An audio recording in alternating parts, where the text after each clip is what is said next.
Isang mapagpalang sandali sa inyong lahat, mga kapuso at kapanalig sa bawat kwento ng buhay. Handa na ba kayong pakinggan ang isang salaysay na magpapaalala sa atin na kung minsan, ang pinakamatamis na pag-ibig ay kayang mag-iwan ng pinakamasaklap na lason? Ngunit paano kung sa pagkasawi, sa abo ng isang nawasak na pangarap, ay doon pala isisilang ang isang bagong pag-asa at isang mas matatag na pagkatao? Ating tunghayan ang kwento ni Hiraya sa isang paglalakbay na susubok sa tibay ng kanyang puso at sa hangganan ng kanyang pagtitiis. Ang kalansing ng mga kubyertos ay tila musika sa pandinig ni Hiraya. Maingat niyang inilapag ang 2 pinggan sa kanilang maliit na lamesa sa tabi ng 2 kopita ng alak at ng kandilang kanina pa niya sinindihan. Ang malambot na liwanag nito ay sumasayaw sa kanyang mga matang kumikinang sa pag-asa at pananabik. 5 taon, 5 taon ng pagmamahal, ng mga pangarap at ng buhay na binuo nila ni Silang. Ang bawat sulok ng bahay na ito ay saksi sa kanilang pag-iibigan. Mula sa kusina kung saan nila niluto ang kanilang unang almusal bilang mag-asawa, hanggang sa hardin kung saan madalas siyang kantahan ni Silang tuwing hapon. Para kay Hiraya, ang bahay na ito ay hindi lang isang istruktura. Ito ang kanilang paraiso. Napangiti siya habang pinagmamasdan ang litrato nila sa ibabaw ng isang estante. Araw iyon ng kanilang kasal. Naalala pa niya ang bawat salitang binitawan ni Silang. Ikaw ang aking simula at ang aking wakas, Hiraya. Habang buhay, ikaw lang. Ang nangiting iyon ay dahan-dahang naglaho nang mapansin niya ang orasan. Halos 2 oras nang huli si Silang sa kanilang usapan. Kinakabahan man ay sinubukan niyang maging positibo. Marahil ay natagalan lang sa isang mahalagang meeting, sabi niya sa sarili. Kinuha niya ang kanyang telepono upang tawagan ito. Ngunit bago pa man niya maidial ang numero, umilaw ang screen. Isang mensahe mula kay Silang. Bumilis ang tibok ng puso ni Hiraya, ngunit hindi sa kilig, kundi sa kaba. Binuksan niya ito. Ang mga salita ay tila mga punyal na walang awang tumusok sa kanyang puso. Isa-isa, Hiraya, I'm sorry, hindi na ako uuwi. Itigil na natin to. The house is sold. You have 24 hours to leave. Nabitiwan ni Hiraya ang telepono. Tumama ito sa sahig na may malakas na kalabog, ngunit hindi niya iyon narinig. Ang tanging naririnig niya ay ang ugong sa kanyang tainga at ang mabibigat na paghinga na tila nanggagaling sa ibang tao. Paulit-ulit niyang binasa ang mensahe sa kanyang isip, umaasang nagkamali lang siya ng pagkakaintindi. Itigil na natin to. The house is sold. Paano? Bakit? Ang kanilang paraiso na ibenta? Nanginginig ang mga tuhod na napaupo siya sa silya. Ang masarap na amoy ng niluto niyang steak ay biglang naging kasuklam-suklam. Ang liwanag ng kandila ay tila nangungutya sa kanyang kahibangan. Ilang minuto siyang tulala, hindi alam ang gagawin. Hanggang sa isang malakas at tiyak na katok sa pinto ang pumunit sa katahimikan. Sino naman kaya iyon? Si Silang ba? Umuwi ba siya para bawiin ang lahat ng sinabi niya? Nagmamadali siyang tumayo, halos madapa at binuksan ang pinto. Ngunit hindi ang kanyang asawa ang bumungad sa kanya. Isang babae. Matangkad, balingkinita ng katawan at nakasuot ng isang mamahaling damit na tila lalong nagpatingkad sa kanyang kagandahan. Ang kanyang muka ay perpektong naka-makeup at ang kanyang mga labi ay may mapulang kolorete na nakangiti sa kanya. Isang ngiting puno ng tagumpay. Si Marikit, ang bago at mas batang sekretarya ni Silang. Hiraya, bati nito. Ang boses ay malambing, ngunit may bahid ng panunuya. I'm sorry to disturb you pero kailangan ko na atang pumasok sa bago kong pamamahay. Anong sinasabi mo? Hirap na tanong ni Hiraya. Itinaas ni Marikit ang isang folder na dala-dala niya. Nandito ang mga papeles. Ang bahay na ito ay sa akin na. Binili ito ni Silang para sa akin. Hindi makapaniwala si Hiraya. Hindi totoo yan. Kasal kami. May karapatan ako sa bahay na to. Isang malutong na halakhak ang kumawala mula kay Marikit. Kasal? Oh, darling. Yun ba talaga ang akala mo?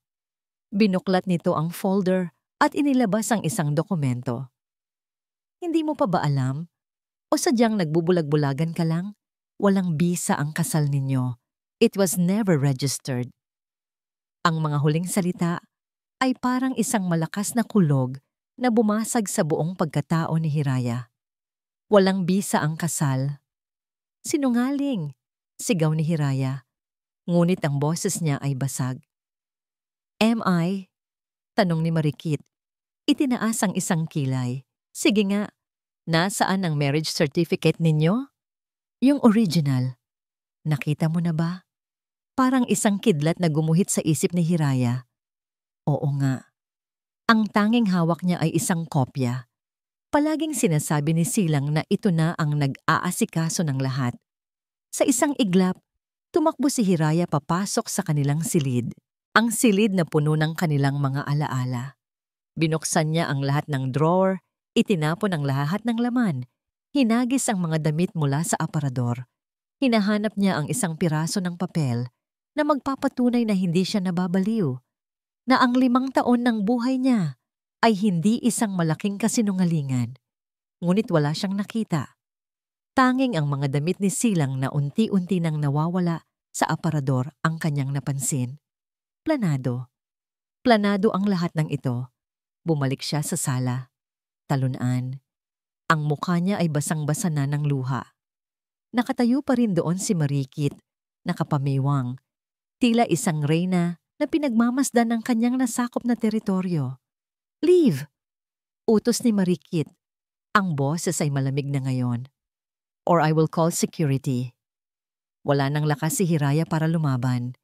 Kinuha niya ang kanyang bag na walang laman, kundi ang wallet at ang basag niyang telepono at dahan-dahang lumabas ng pinto. Kasabay ng pagsara ng pinto sa kanyang likuran ay ang pagbuhos ng malakas na ulan. Tila nakikidalamhati ang langit sa kanyang sinapit. Nagsimula siyang maglakad, walang patutunguhan, habang ang bawat patak ng ulan ay humahalo sa kanyang mga luha. Ang damit niya ay basang-basa, ang buhok ay tumutulo, at ang puso niya ay durog na durog. Ang bawat hakbang ay mas mabigat kaysa sa nauna. Ang kanyang paraiso ay naging impyerno sa loob lamang ng isang gabi.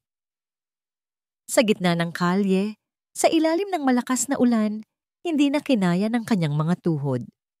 Bumagsak siya sa basang semento, ang kanyang mga hikbi ay sinasabayan ng dagundong ng kulog. Nang iangat niya ang kanyang paningin, isang maliwanag na pangalan mula sa isang coffee shop ang nakakuha ng kanyang atensyon. Pagtahan. Sa kanyang pagod at kawalan ng pag-asa, nawalan na siya ng malay. Bago pa man tuluyang magdilim ang kanyang paningin, isang pares ng itim at makintab na sapatos na panlalaki ang huminto sa kanyang harapan. Isang payong ang humarang sa ulan. At isang kalmado, malalim na boses ang kanyang narinig. Mukhang kailangan mo ng tulong at mukhang pareho tayo ng gustong pabagsakin. Habang pinagmamasdan ni Dalisay ang babaeng walang malay, sa kanyang mga braso, isang pamilyar na kirot ang gumuhit sa kanyang dibdib. Ang bigat nito ay hindi lang pisikal. Dala nito ang bigat ng pagkawasak, ng pagkakanulo. Isang bigat na matagal na rin niyang pinapasan. Maingat niya itong binuhat papasok sa pagtahan, ang coffee shop, na nagsilbi niyang kanlungan sa loob ng nagdaang 2 taon. Inihiga niya si Hiraya sa isang mahabang sofa sa pribadong sulok ng shop. Ang damit nito ay tumutulo pa rin. Ang buhok ay lagkit sa ulan at ang mukha, kahit sa gitna ng pamumutla, ay bakas ang ganda na kayang bumihag ng kahit sino, lalo na ng isang tulad ni Silang Pineda. Kumuha siya ng makapal na tuwalya at isang kumot mula sa maliit na kwarto sa likod. Dahan-dahan niyang ipinunas ang basang buhok nito. Ang mga kamay ay gumagalaw nang may kasanayang taliwas sa lamig ng kanyang mga mata. Sa bawat dampi, nakikita niya hindi lang si Hiraya, kundi ang multo ng sarili niyang nakaraan. Nang imulat ni Hiraya ang kanyang mga mata, pagkalito at takot ang unang gumuhit sa mga ito. Sinubukan niyang bumangon, ngunit pinigilan siya ng nanghihina niyang katawan. "Sa sino ka? Nasaan ako?" Mahinang tanong nito. "Ligtas ka dito," sagot ni Dalisay. Ang boses ay kalmado. Inabutan niya ito ng isang tasa ng mainit na kape. "Ako si Dalisay Montenegro at nasa pagtahan ka." Tinanggap ni Hiraya ang tasa. Ang panginginig ng kanyang mga kamay ay bahagyang kumalma dahil sa init nito. Bakit mo ako tinulungan?" Umupo si Dalisay sa silyang nasa tapat niya. Hindi siya ngumiti. Hindi siya nagpakita ng awa. Tanging isang matalim na titig ang ibinigay niya. "Dahil ang kaaway mo ay kaaway ko rin." Nakita niya ang pagbabago sa mukha ni Hiraya. Mula sa pagkalito, napalitan ito ng pagtataka. "Kilala mo si Silang?" "Higit pa sa pagkakakilala," mariing sabi ni Dalisay. Sandali siyang tumahimik at sa isang iglap, ang imahe ng nakaraan ay bumalik sa kanya na parang isang bangungot. 3 taon na ang nakalipas. Nakatayo siya sa loob ng isang opisina na dati sa kanya. Sa harapan niya ay si Silang, may ngisi sa mga labi, at sa tabi nito ay si Marikit, na noon ay assistant pa lamang niya. "Pasensya na, partner," sabi ni Silang. "Business is business." Ang mga dokumentong inilatag sa lamesa ay malinaw. Lahat ng ari-arian ng kumpanya, lahat ng pinaghirapan ni Dalisay ay nailipat na sa pangalan ni Silang dahil sa isang depektibong kontratang si Marikit mismo ang nagpasa sa kanya para pirmahan. Iyon ang araw na nawala sa kanya ang lahat. Ang kanyang negosyo, ang kanyang reputasyon, at ang kanyang tiwala sa tao. Si Silang Pineda, pagpapatuloy ni Dalisay, ang boses ay may bahid ng galit na matagal nang kinikimkim. Ang sumira sa buhay ko. Inagaw niya ang kumpanyang itinayo ko mula sa wala. Ginamit niya si Marikit para linlangin ako. Iniwan nila akong halos walang-wala. Tinitigan niya si Hiraya na ngayon ay nakikinig ng mabuti. Sinusubaybayan ko na sila mula noon. Hinihintay ko ang tamang pagkakataon, ang tamang kahinaan, at ang kahinaang iyon ay ikaw. Napakunot ang noo ni Hiraya. Ako? Hindi mali. Pagtatama ni Dalisay. Hindi ikaw, kundi ang pagkahumaling niya sa'yo at ang galit mo para sa kanya. Tumayo si Dalisay at nagsimulang maglakad-lakad. Ang bawat hakbang ay may bigat ng isang planong matagal nang binuo. "May alok ako sa'yo, Hiraya. Isang kasunduan. Pagtutulungan ng 2 pusong sinugatan." Anong kasunduan?" "Bibigyan kita ng tirahan, ng pera, ng lahat ng kailanganin mo para makabangon." Paliwanag niya. Ang boses ay malamig at puno ng kalkulasyon. "Ang kapalit ay simple lang. Susundin mo ang lahat ng sasabihin ko. Gagamitin natin ang natitirang interes sa'yo ni Silang. Ibabalik natin siya sa'yo. Ipaparamdam na ikaw ang nag-iisang babae para sa kanya. At kapag nasa palad mo na siya ulit, doon natin siya wawasakin. Hindi lang ang puso niya, kundi pati na rin ang lahat ng pinaghirapan niyang agawin sa akin." Napatayo si Hiraya. Ang tasa ng kape ay halos matapon. Gusto mong gamitin ko siya? Gusto mong magpanggap ako? Gusto mong gawin akong isang sinungaling? Isang katulad nila?" Ang ideya ay kasuklam-suklam sa kanya. Ang sakit na nararamdaman niya ay sariwa pa. At ang naisip na maging isang taong mapanlinlang ay parang pagtataksil sa sarili niyang pagkatao. Ayoko, mariin niyang sabi. Nangingilid ang luha. Hindi ako ganyang klaseng tao. Mas gugustuhin ko pang magdusa kaysa maging katulad nila. Hindi nagulat si Dalisay sa kanyang reaksyon. Inaasahan na niya ito. Kalmado niyang kinuha ang kanyang telepono mula sa bulsa.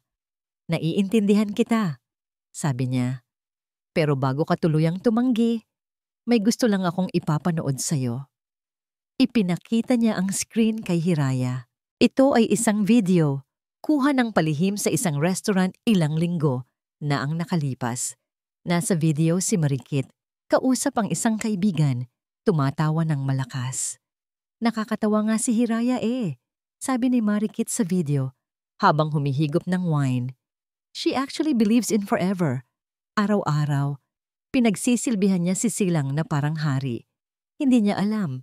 Habang nagluluto siya ng hapunan, si Silang at ako ay nasa kondo ko na. Pinagtatawanan ng kanyang kabaitan. She's not a wife. She's a glorified maid na hindi kailangang bayaran. Ang bawat salita ay parang sampal na dumapo sa pisngi ni Hiraya. Ang kanyang mga luha ay biglang natuyo.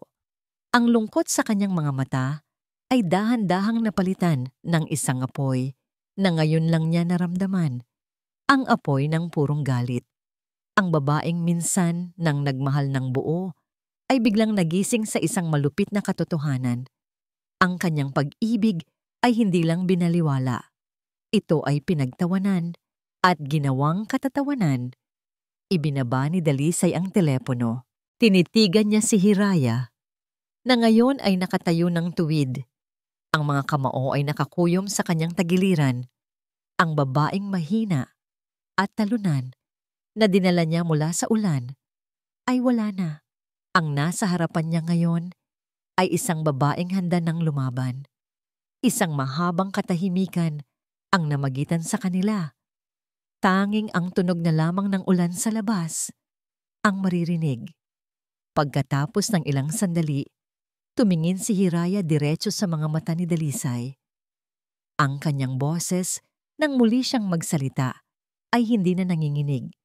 Ito ay matatag, malamig, at puno ng determinasyon. Pumapayag ako. Gawin mo akong sandata at sisiguraduhin kong pagsisisihan nila ang araw na sinaktan nila tayo.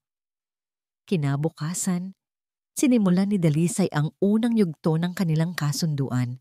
Ang unang hakbang, anya, ay ang burahin ang lahat ng bakas ng Hirayang kilala ni Silang.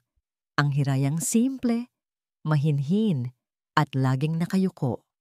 Dinala niya si Hiraya sa isang mamahaling salon na hindi nito pinangarap na pasukin kahit kailan. Habang nakaupo siya sa harap ng isang malaking salamin, naramdaman niya ang bawat lagaslas ng gunting sa kanyang mahabang buhok. Ang buhok na minsan ay paboritong haplusin ni Silang. Bawat hiblang bumabagsak sa sahig ay tila isang piraso ng kanyang nakaraan na pilit niyang tinatalikuran. Kasabay ng pag-ikli ng kanyang buhok ay ang unti-unting pagtigas ng kanyang puso. Pagkatapos ng salon, isinunod nila ang mga butik. Ang mga damit na pinili ni Dalisay ay malayo sa mga bestidang bulaklakin at maluluwag na blusang kinalakihan ni Hiraya. Mga damit na hapit sa katawan, nagpapakita ng kanyang hugis at may mga kulay na matapang tulad ng itim at pula. Subukan mo to, sabi ni Dalisay. Iniaabot sa kanya ang isang pulang bestida na hapit sa katawan at may bahagyang lawit sa dibdib. Sa loob ng fitting room, tinitigan ni Hiraya ang kanyang sarili sa salamin. Ang babaeng naroon ay hindi niya kilala. Ang maikling buhok ay nagbigay diin sa hugis ng kanyang muka at sa haba ng kanyang leeg. Ang pulang bestida ay tila naging pangalawang balat. Ipinapakita ang bawat kurba na dati niyang itinatago. Para siyang isang bulaklak na biglang namukadkad sa gitna ng apoy. Nahihiyaman ay lumabas siya para ipakita kay Dalisay. Natahimik ito sandali. Nakita ni Hiraya ang bahagyang panlalaki ng mga mata nito. Isang kisap-matang reaksyon na hindi niya inaasahan mula sa isang lalaking laging tila gawa sa yelo. "Babagay sa'yo," sabi nito, at sa unang pagkakataon, narinig ni Hiraya ang bahagyang pag-aalinlangan sa boses nito. Ang maliit na sandaling iyon ay nagdulot ng kakaibang kiliti sa dibdib ni Hiraya. Isang pakiramdam na matagal na niyang hindi naramdaman. Kaagad ding bumalik sa dati ang formalidad sa mukha ni Dalisay, na tila pinagsisihan ang saglit na pagpapakita ng emosyon. "Kunin mo na yan. At ang tatlo pa. Kailangan mo ng mga sandata." Ang pagbabago ay hindi natapos sa damit at buhok. Sa mga sumunod na araw, ang apartment sa itaas ng pagtahan ay naging kanilang training ground. Tinuruan siya ni Dalisay kung paano maglakad ng may tiwala. Ang bawat hakbang ay tiyak at hindi nagmamadali. Ang balikat mo, Hiraya, laging tuwid. Ang ulo mo, laging nakataas. Huwag kang yuyuko. Ipakita mo sa mundo na hindi ka nila kayang talunin.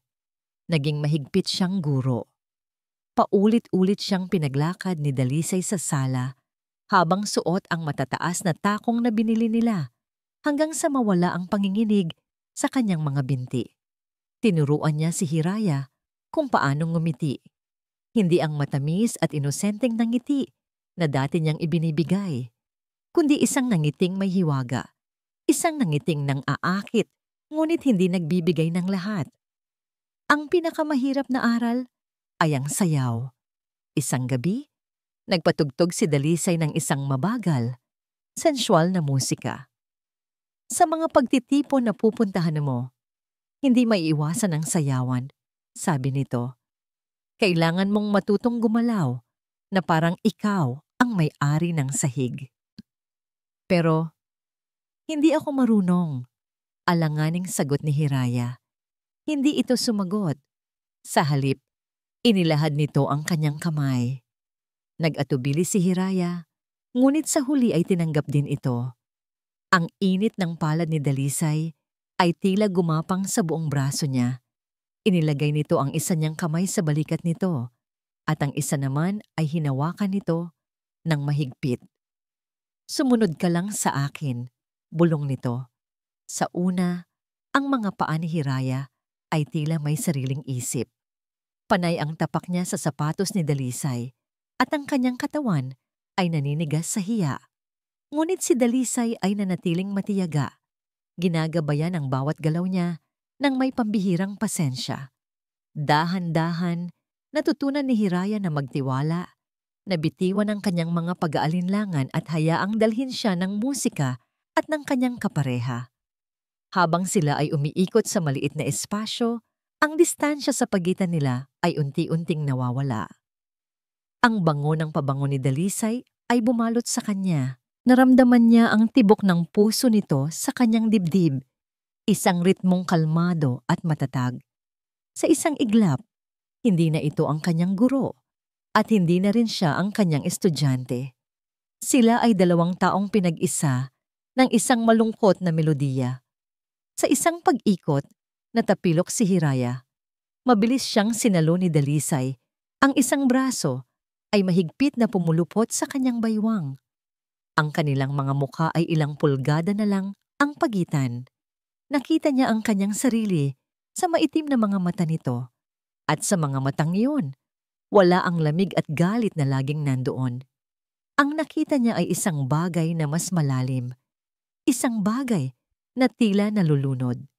Nagkatitigan sila ng ilang segundo na parang huminto ang oras. Siya ang unang bumitaw ng tingin. Mabilis siyang umayos ng tayo. Pakiramdam ay namumula ang kanyang buong mukha. Agad ding lumayo si Dalisay. "Sasapat na yan para ngayong gabi," sabi nito. Ang boses ay bahagyang paos. "Magpahinga ka na." Nang gabing iyon, matapos ang kanilang aralin, tumayo si Hiraya sa harap ng salamin sa kanyang silid. Tinitigan niya ang babaeng nakatingin pabalik. Ang babaeng may maikling buhok na ang mga mata ay may bagong kislap ng tapang at hiwaga. Ang babaeng kayang makipagsabayan sa titig ng isang lalaking tulad ni Dalisay. Ang babaeng kaya nang sumayaw sa saliw ng panganib. Hindi na niya ito kilala at sa unang pagkakataon, sa halip na matakot, naramdaman niya ang isang pamilyar na pag-asa. Biglang bumukas ang pinto at pumasok si Dalisay. May dala itong isang sobre. May natanggap akong impormasyon. Sabi nito, ang boses ay seryoso na ulit, na tila ang nangyari kanina ay hindi naganap. Magkakaroon ng isang art gala sa Biyernes, isang malaking pagtitipon ng mga mayayaman at maimpluwensyang tao. At sigurado ako, nandoon siya. Iniabot nito sa kanya ang isang eleganteng invitation card. Ang pangalan ni Silang Pineda ay nakalista bilang isa sa mga major sponsor. Bumalik ang lahat ng sakit at galit sa puso ni Hiraya. Ito na yon, ang unang pagsubok, ang unang laban. Ang babae sa salamin ay kailangang patunayan na hindi lang siya isang imahe. Tumingin si Dalisay sa kanya, ang mga mata ay matalim. Sinusuri ang bawat reaksyon niya. Handa ka na bang harapin ang multo ng nakaraan mo? Tanong nito. Hindi sumagot si Hiraya.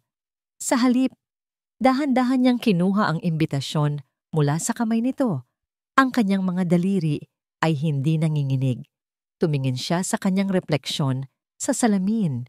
At pagkatapos ay sa mga mata ni Dalisay na may determinasyong hinding-hindi pa niya na ipapakita kailanman. Ang bawat pagtibok ng puso ni Hiraya ay tila isang malakas na dagundong sa loob ng sasakyan.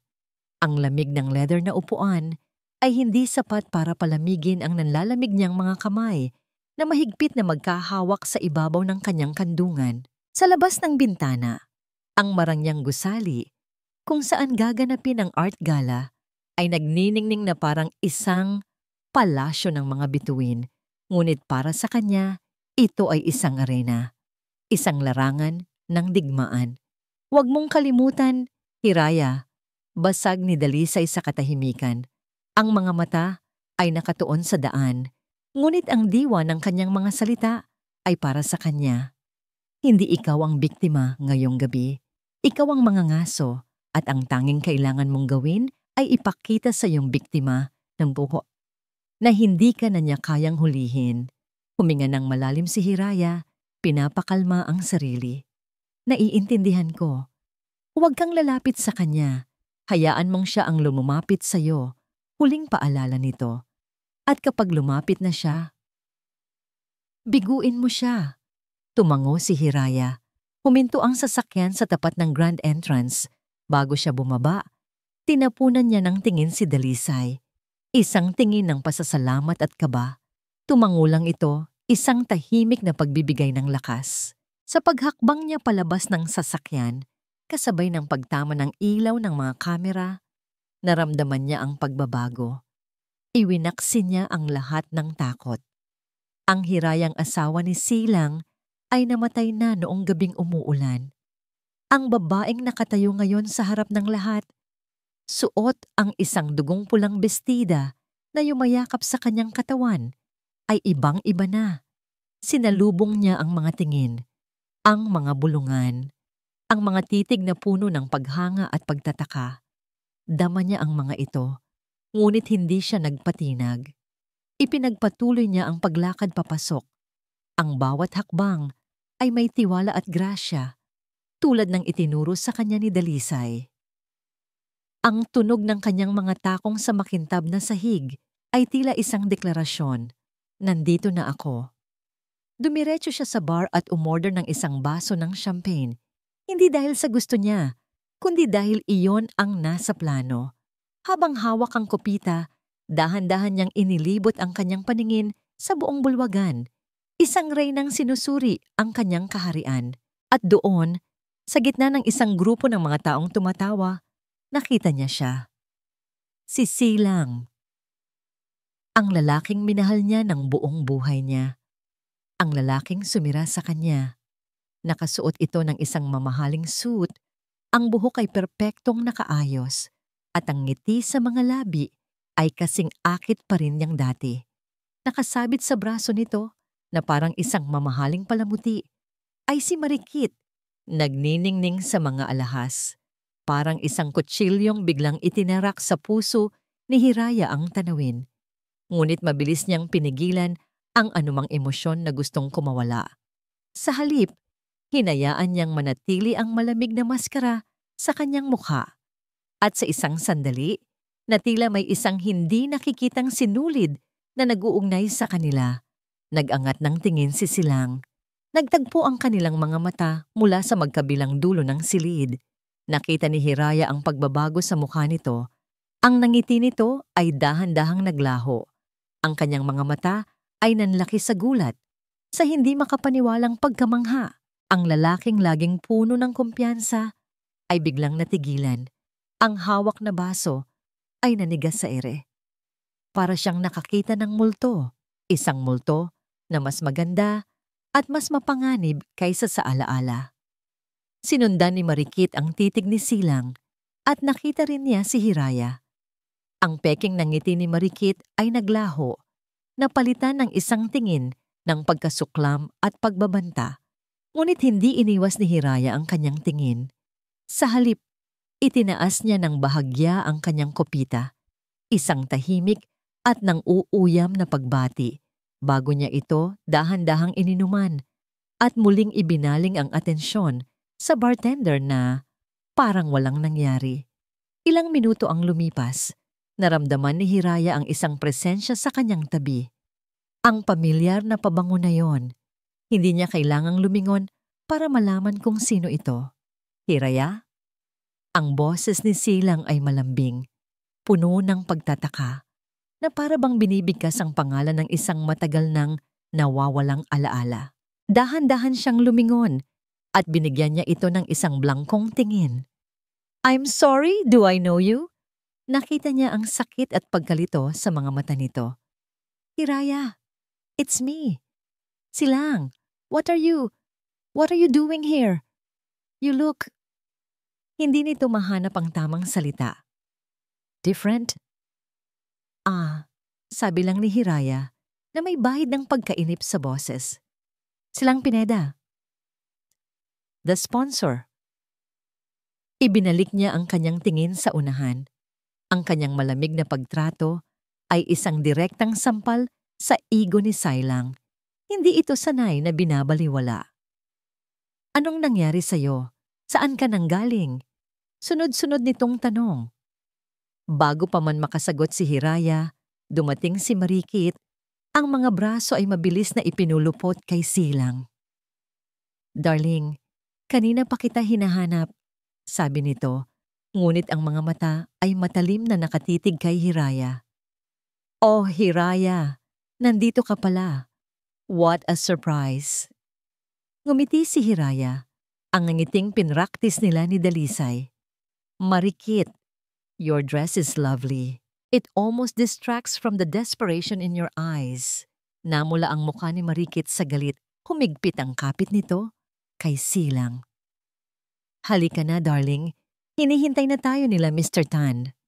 Ngunit hindi gumalaw si Silang. Ang kanyang mga mata ay nakapako pa rin kay Hiraya, puno ng mga tanong na hindi masabi. Ang pagbabaliwala sa kanya ni Hiraya ay hindi niya matanggap. Para sa kanya, ito ay isang hamon. Alam ni Hiraya na oras na para umalis. Inilapag niya ang kanyang baso sa bar. "Well, it was an encounter," sabi niya. Ang boses ay walang kabuhay-buhay.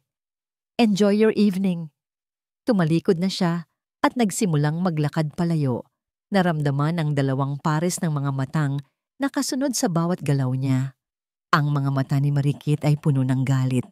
Ang mga mata ni Silang ay puno ng bagong pukaw na interes at pagkahumaling.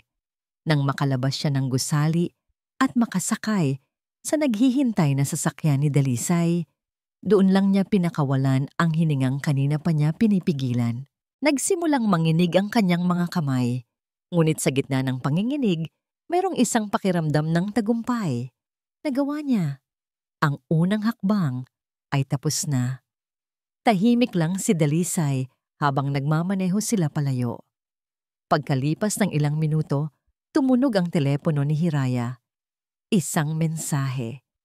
Mula sa isang numerong hindi nakasave, ngunit alam na alam niya kung kanino galing. Binuksan niya ito. Hindi ko alam kung anong laro ang nilalaro mo, Hiraya. Pero gusto kong sumali. Ang tagumpay ay may kakaibang lasa. Para kay Dalisay, ito ay lasang matapang na kape sa hating gabi, ang uri na nagpapagising sa bawat himaymay ng iyong pagkatao. Mula sa kanyang laptop, pinanood niya ang mga online articles na nagsusulputan tungkol sa art gala. Ang usap-usapan ay hindi ang mga obra, kundi ang isang misteryosong babae na nakapula, si Hiraya. Ang plano ay gumagana ng perpekto, mas maigi pa sa kanyang inaasahan. Ngunit habang tinitipan niya ang keyboard para suriin ang mga stock ng kumpanya ni Silang, isang imahe ang paulit-ulit na bumabalik sa kanyang isipan, ang pagtama ng ilaw sa mukha ni Hiraya habang binabasa nito ang text message ni Silang. Nakita niya ang panandaliang paghinto nito, ang bahagyang pagbuka ng mga labi, at sa isang iglap, ang matamis na lasa ng tagumpay ay napalitan ng pait. Kinabukasan, ang init ng kanilang pagtatagumpay ay napalitan ng isang hindi maipaliwanag na lamig. Si Dalisay ay naging abala o nagpapanggap na abala. Ang mga sagot niya kay Hiraya ay matitipid at malamig. Gusto mo ba ng kape? Alok ni Hiraya. Dala ang 2 tasa. Huwag na. Marami pa akong ginagawa. Sagot ni Dalisay. Hindi man lang nag-aangat ng tingin mula sa kanyang laptop. Naramdaman ni Hiraya ang pagbabago. Inilapag nito ang tasa sa lamesa nang may bahagyang lakas. Anong problema mo, Dalisay? Kahapon lang, halos magdiwang tayo. Ngayon, para kang yelo na mas malamig pa sa yelo. Walang problema. Ito ay trabaho. Ang emosyon ay walang lugar dito. Sagot niya. Ang mga daliri ay hindi tumitigil sa pagtipa. Trabaho? Tumawa si Hiraya ng walang saya. Madaling sabihin para sa'yo dahil hindi ikaw ang ginagamit na pain. Ako ang nandoon. Ako ang humarap sa kanya. At karapatan kong malaman kung bakit bigla kang nagkakaganyan. Sa wakas, itinigil ni Dalisay ang kanyang ginagawa. Tumingin siya kay Hiraya. Ang mga mata ay madilim at hindi mabasa. Gusto mong malaman ang totoo? Nakita ko ang mensahe. Nakita ko kung paano ka natigilan.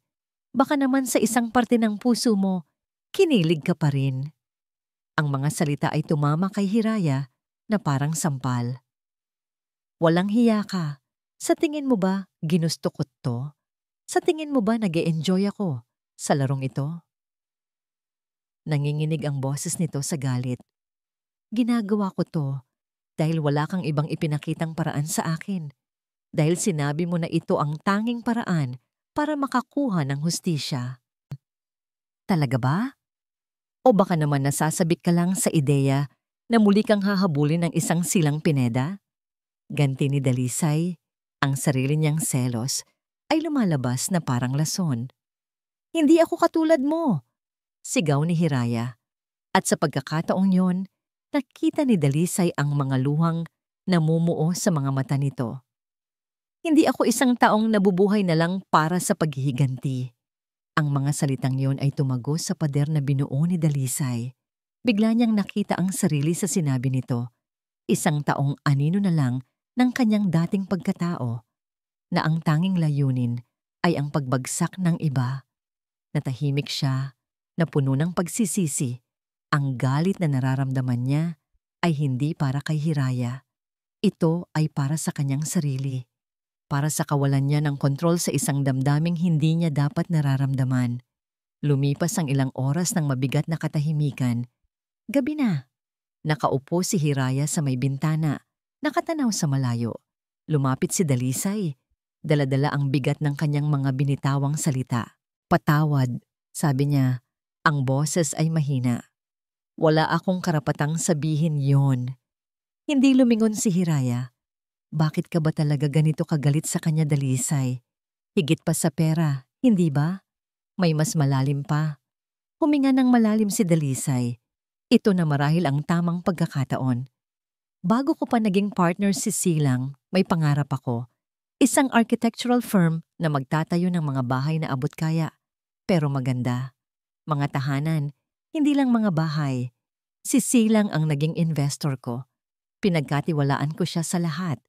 Pero habang ako ay abala sa mga disenyo, sa mga plano, siya naman ay abala sa paglipat ng lahat ng assets ng kumpanya sa mga dummy accounts niya. Inagaw niya hindi lang ang pera ko, Hiraya. Inagaw niya ang pangarap ko. Sa unang pagkakataon, nakita ni Hiraya ang isang Dalisay na hindi strategist, hindi manipulator. Nakita niya ang isang taong nangangarap, isang taong nasaktan ng malalim. Nang sumunod na araw, si Dalisay ang hindi maganda ang pakiramdam. Isang matinding lagnat ang dumapo sa kanya. Bunga marahil ng stress at kakulangan sa tulog. Ang lalaking laging kontrolado ang lahat ay biglang naging mahina, nakahiga sa sofa at nanginginig sa ginaw. Walang imik na kumuha si Hiraya ng planggana na may maligamgam na tubig at isang bimpo. Umupo siya sa sahig, sa tabi ng sofa at dahan-dahang idinampi ang basang bimpo sa noo nito.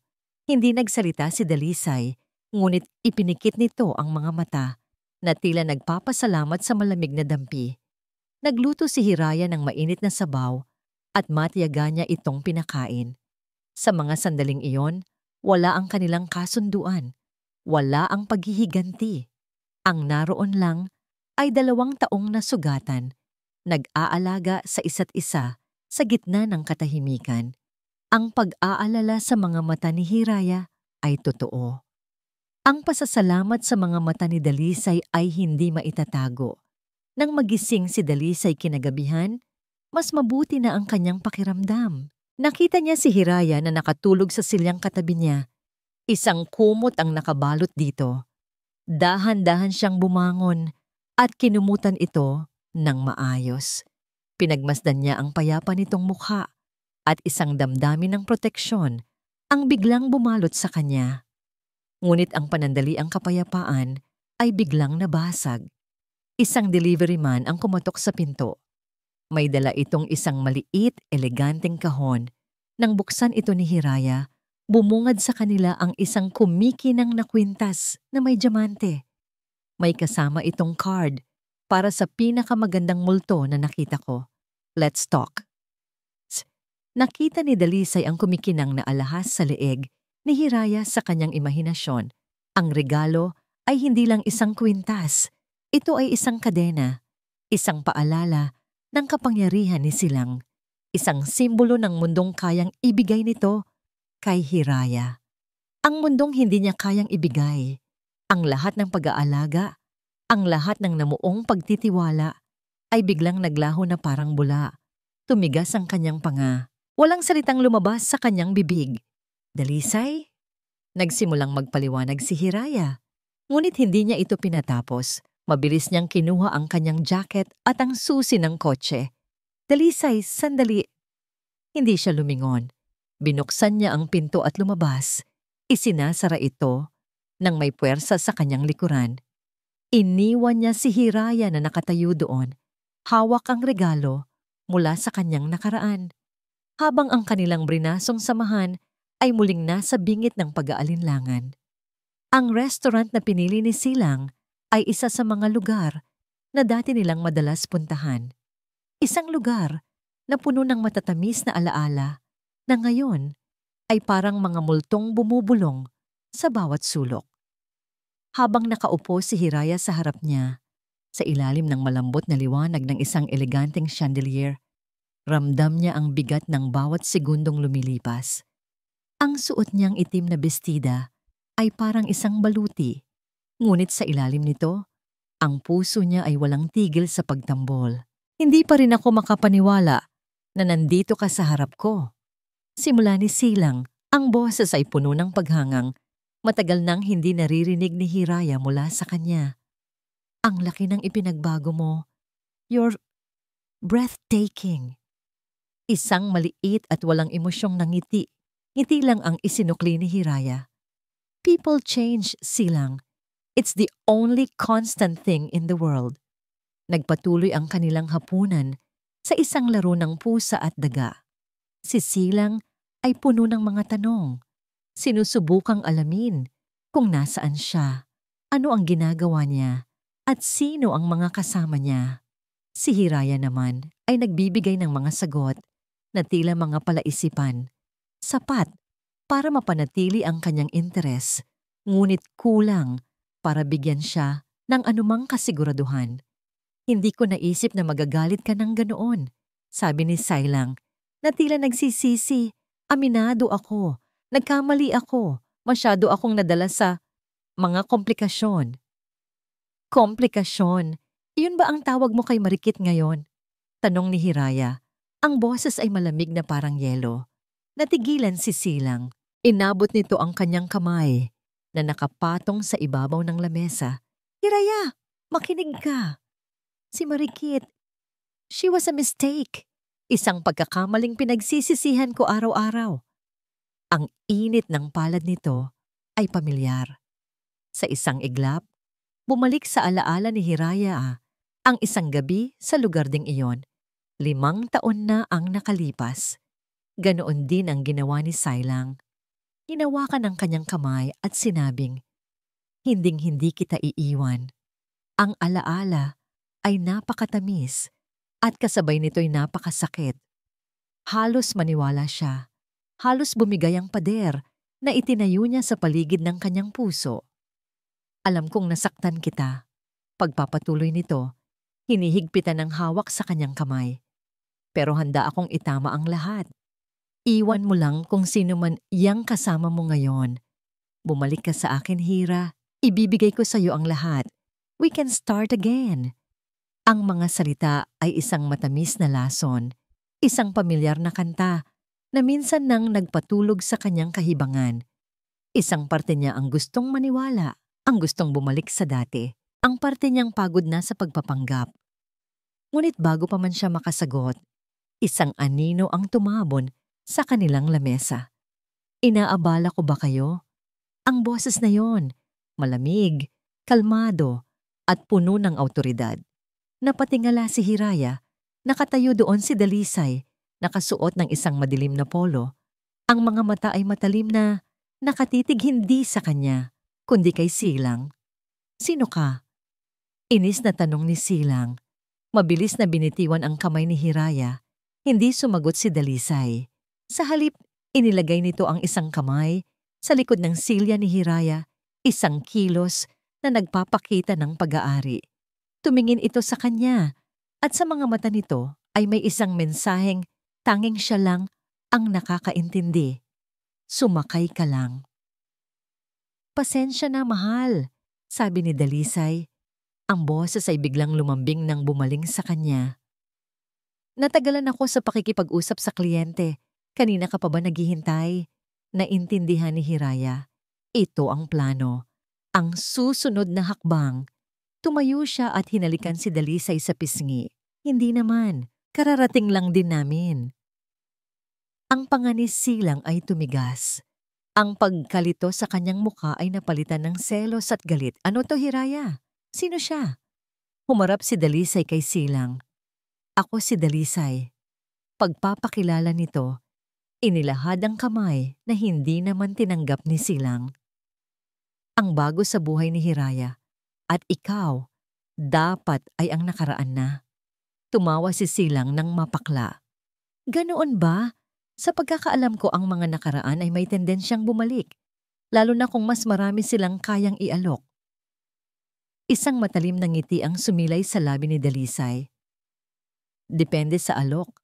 May mga bagay na hindi nabibili ng pera, Mr. Pineda, tulad ng malinis na konsensya. Humakbang ito palapit kay Silang. At sa panahon ngayon, mahirap magpatakbo ng negosyo kung masyadong maraming transaksyon na hindi kayang makita ng araw, hindi ba? Mahirap labhan ang maduming pera. Ang bawat salita ni Dalisay ay tila isang patalim na may lason. Nakita ni Hiraya kung paano biglang namutla si Silang. Ang kayabangan nito ay biglang naglaho, napalitan ng hindi maipaliwanag na takot. Hindi ko alam ang sinasabi mo. Utal na sagot ni Silang. Sigurado ka? Tanong ni Dalisay. Ang boses ay halos isang bulong na puno ng pagbabanta. Kung ako sa'yo, mas poproblemahin ko ang pag-iingat sa mga sikreto ko kaysa sa paghabol sa nakaraan. Hindi na nakasagot si Silang. Mabilis itong tumalikod, nag-iwan ng pera sa lamesa at nagmamadaling umalis na parang hinahabol ng demonyo. Naiwan si Hiraya at Dalisay sa katahimikan. Nang mawala na si Silang sa kanilang paningin, hinarap ni Hiraya si Dalisay. Ang kanyang puso ay kumakabog, hindi lang sa takot, kundi pati na rin sa galit. Ano yon? Ano yung tungkol sa maduming pera? Bakit hindi mo sinabi sa akin na may kinalaman dito ang ilegal na gawain? Tumingin si Dalisay sa kanya. Ang lambing sa boses nito kanina ay tuluyan ng naglaho, napalitan ng isang seryosong tono na nagpabigat sa hangin sa paligid nila. Dahil mula ngayon, hindi na lang puso ang nakataya dito, buhay na natin. Ang sampal ay hindi tumama sa pisngi ni Marikit, ngunit naramdaman niya ang hapdi nito sa bawat sulok ng kanyang pagkatao. Nakatayo siya sa gitna ng malawak na sala ni Silang, habang ang lalaki ay nagpapabalik-balik na parang isang leon na nakakulong sa hawla. Ang basag na kopita ng alak sa sahig ay patunay ng sidhi ng galit nito. Anong klaseng laro ito, Marikit? Sigaw ni Silang, huminto at hinarap siya. Bumalik si Hiraya na parang ibang tao at may kasama siyang lalaking may alam sa mga bagay na hindi niya dapat malaman. At kasalanan ko ba yon? Ganti ni Marikit. Itinaas ang kanyang baba, hindi magpapatalo sa takot. Ikaw ang nagpabaya, ikaw ang nagpakita ng kahinaan. Hinayaan mong makita niya na apektado ka pa rin sa kanya. Alam ni Marikit na ang pag-atake ang pinakamahusay na depensa. Sa loob ng 3 taon, pinag-aralan niya si Silang Pineda. Alam niya kung saan ito malakas. Sa pera, sa kapangyarihan, at alam niya kung saan ito mahina. Sa kanyang ego. Hindi ako apektado, sigaw ni Silang, ngunit ang pagtanggi nito ay walang bigat. Talaga ba? Tanong ni Marikit. Lumapit ito at hinaplos ang dibdib ni Silang. Kung ganoon, bakit hindi mo siya kayang alisin sa isip mo? Bakit parang mas interesado ka sa multo ng nakaraan kaysa sa babaeng nasa harapan mo ngayon? Ang takot ay nagsimulang gumapang sa puso ni Marikit. Hindi takot sa galit ni Silang, kundi takot na mawala ang lahat ng pinaghirapan niya. Ang buhay na ito, ang mga alahas, ang mga mamahaling damit, ang kapangyarihan, hindi niya ito isusuko ng ganoon kadali. Hindi na siya babalik sa putik na kanyang pinanggalingan. Kinabukasan, habang si Silang ay abala sa pag-aayos ng gusot na idinulot ng pagbabanta ni Dalisay, sinimulan ni Marikit ang kanyang sariling plano. Kinontak niya ang isang pribadong investigador na matagal na niyang asset. Alamin mo ang lahat tungkol sa lalaking nagngangalang Dalisay Montenegro. Utos niya sa telepono, habang pinagmamasdan ang kanyang refleksyon sa salamin. At alamin mo kung paano at kailan sila nagkakilala ni Hiraya. Bawat detalye, gaano man kaliit. Habang naghihintay ng resulta, hindi siya tumigil.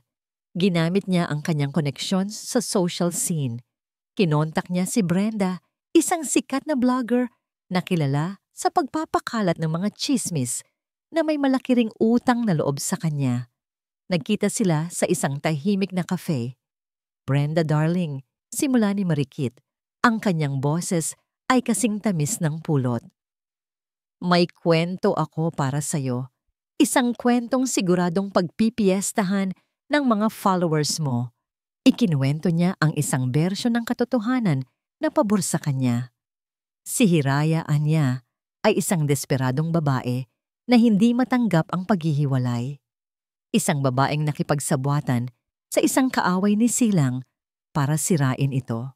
She's a gold digger, a social climber na gagawin ang lahat para lang makabalik sa yaman. Nakakaawa, di ba? Pagtatapos niya, na may pekeng awa sa kanyang mga mata. Ito ay pasabog, sabi ni Brenda. Ang mga mata ay kumikinang sa pananabik. At may isa pa, dagdag ni Marikit. Inilabas ang kanyang telepono at ipinakita ang ilang litratong palihim na kinunan ng kanyang imbestigador, mga litrato ni Hiraya at Dalisay na magkasamang pumapasok sa pagtahan at sa apartment sa itaas nito. Mukhang may mas malalim pa silang relasyon kaysa sa inaakala natin. Kinagabihan, sumabog ang internet. Ang blog ni Brenda ay naglabas ng isang artikulong may titulong The Vengeful Ex-Wife, ang madilim na lihim sa likod ng pagbabalik ni Hiraya. Ang artikulo ay puno ng mga kasinungalingan at half-truths, pinalamutian ng mga malabong litrato na nagpapahiwatig ng isang iskandalosong relasyon. Hindi pa siya tapos. Dala ang ebidensya mula sa blogger, hinarap niya si Silang. Ipinakita niya rito ang artikulo at ang mga litrato. Ang kanyang mukha ay puno ng huwad na pag-aalala. Silang, tingnan mo, sabi niya. Ang boses ay nanginginig. Ginagamit ka lang niya. Sila ni Dalisay. Matagal na silang magkakuntsaba. Pinaplano nilang sirain ka. Pagkatapos, ginamit niya ang kanyang pinakamalakas na sandata, ang pagiging biktima. Nagsimula siyang umiyak, mga luhang perpektong bumagsak mula sa kanyang mga mata. Natatakot ako, Silang, para sa'yo, para sa atin. Paano kung may gawin sila sa akin? Dinikit niya ang kanyang mukha sa dibdib ni Silang. Ang kanyang mga hikbi ay dinisenyo para pukawin ang pagiging protektibo nito. Nakita ni Marikit ang pagbabago sa mga mata ni Silang. Ang pagdududa nito kay Hiraya ay napalitan ng galit. Ang pagkahumaling ay napalitan ng puot. Samantala, sa apartment sa itaas ng hapagtahan, masayang naghahanda si Hiraya para sa isang job interview na nakuha niya sa isang maliit na interior design firm. Ito ang unang pagkakataon sa loob ng maraming taon na gagawin niya ang isang bagay para sa kanyang sarili. Puno siya ng pag-asa. Ngunit bago pa man siya makaalis, tumunog ang kanyang telepono. Isang tawag mula sa kumpanyang kanyang aaplayan. Miss Salcedo? Sabi ng boses sa kabilang linya. I'm sorry to inform you, but we have to cancel your interview. May mga impormasyon kaming natanggap tungkol sa iyong personal na buhay na hindi naaayon sa aming kumpanya. We wish you good luck in your future endeavors. Ang tawag ay naputol. Naiwan si Hiraya na hawak ang telepono. Ang mga salita ay umuugong sa kanyang tainga. Ang pag-asa na naramdaman niya kanina ay biglang naglaho na parang isang kandilang biglang hinipan ng isang malakas at malupit na hangin. Ang katahimikan sa loob ng apartment ay mas mabigat kaysa sa pinakamalakas na sigaw. Hawak ni Hiraya ang kanyang telepono. Ang screen ay nagpapakita ng blog article ni Brenda. Isang blog na dati binabaliwala lamang niya. Ngayon, bawat salita ay parang lason na dahan-dahang kumakalat sa kanyang sistema. Ang kanyang litrato, malabo at kuha mula sa malayo, ay naroon para pagpiyastahan ng lahat.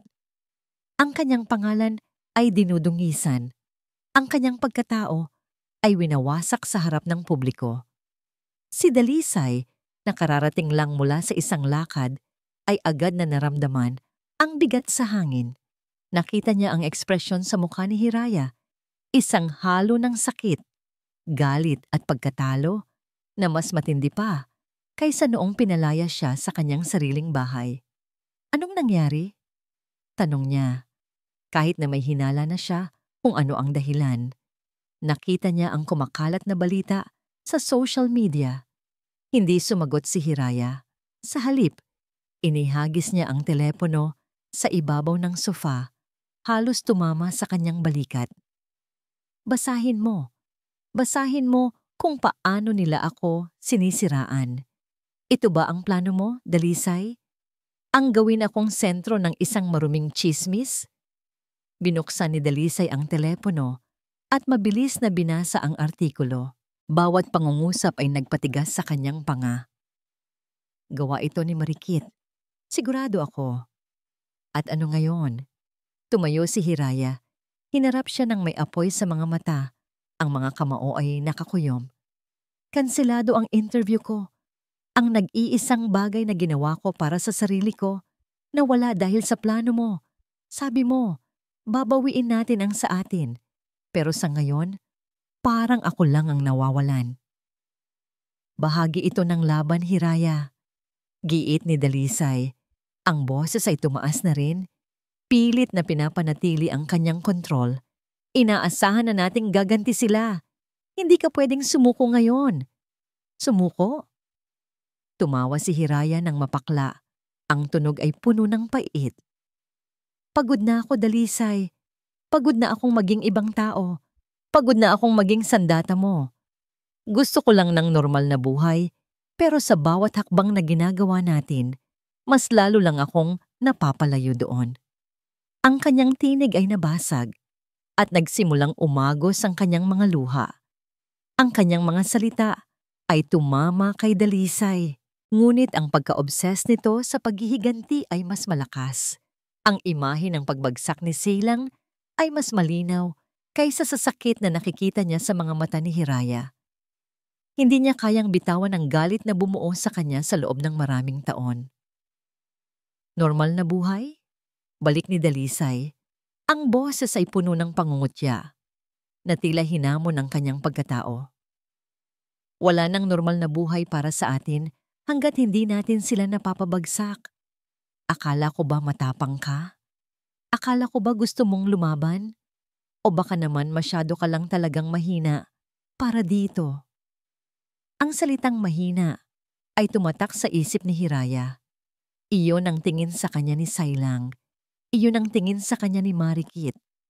At ngayon, iyon din ang tingin sa kanya ng taong inaasahan niyang kakampi niya.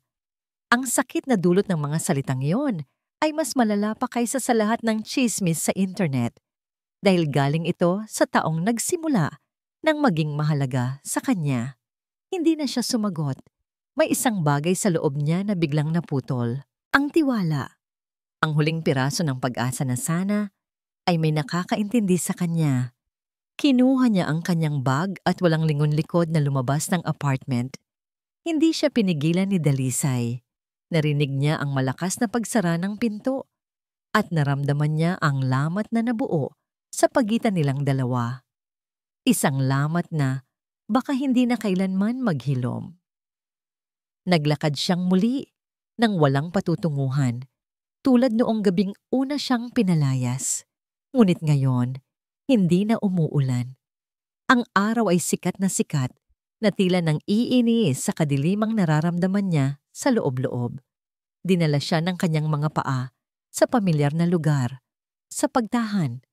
Ngunit sa halip na pumasok, umupo siya sa isang bench sa tapat nito, sa ilalim ng isang puno. Mula doon, tanaw niya ang bintana ng apartment kung saan nagsimula ang lahat. Ang lugar na yon ay dapat sana'y kanyang kanlungan, ngunit ngayon ay parang isa na ring hawla.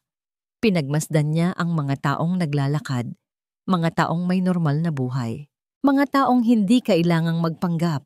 Naalala niya kung bakit siya pumayag sa plano. Dahil sa galit, dahil sa pagnanais na ipamukha kina Silang at Marikit na hindi siya isang basahan na basta na lang itatapon. Ngunit habang tumatagal, parang mas nawawala siya sa sarili. Ang kanyang pagkatao ay nagiging isang laro at siya ay pagod na sa paglalaro. Sa kanyang pag-iisip, hindi niya namalayan ang paglubog ng araw.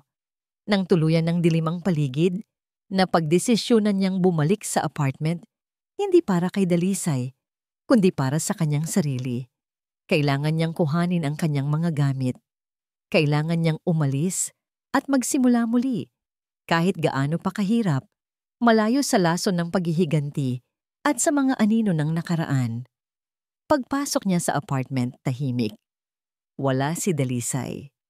Marahil ay mas mabuti na rin iyon. Habang inaayos niya ang kanyang iilang damit sa isang maliit na bag, napansin niya ang isang lumang kahon na bahagyang nakasilip mula sa ilalim ng kama ni Dalisay. Ito ay isang simpleng kahon ng sapatos, ngunit tila maingat na itinago. Dahil sa isang hindi maipaliwanag na kuryosidad o marahil ay isang huling paghahanap ng kasagutan bago tuluyang umalis, hinila niya ito palabas. Pagbukas niya, ang unang bumungad sa kanya ay mga papeles, mga financial statements, mga kopya ng mga kontrata, mga blueprints. Ang mga ito ang ebidensyang matagal nang kinokolekta ni Dalisay laban kay Silang, ang katibayan ng pangarap na ninakaw mula sa kanya. Sa isang saglit, naramdaman ni Hiraya ang bigat ng pinagdadaanan ni Dalisay at isang bahagi niya ang nakonsensya sa kanyang pag-alis. Ngunit sa ilalim ng mga papeles, may iba pa.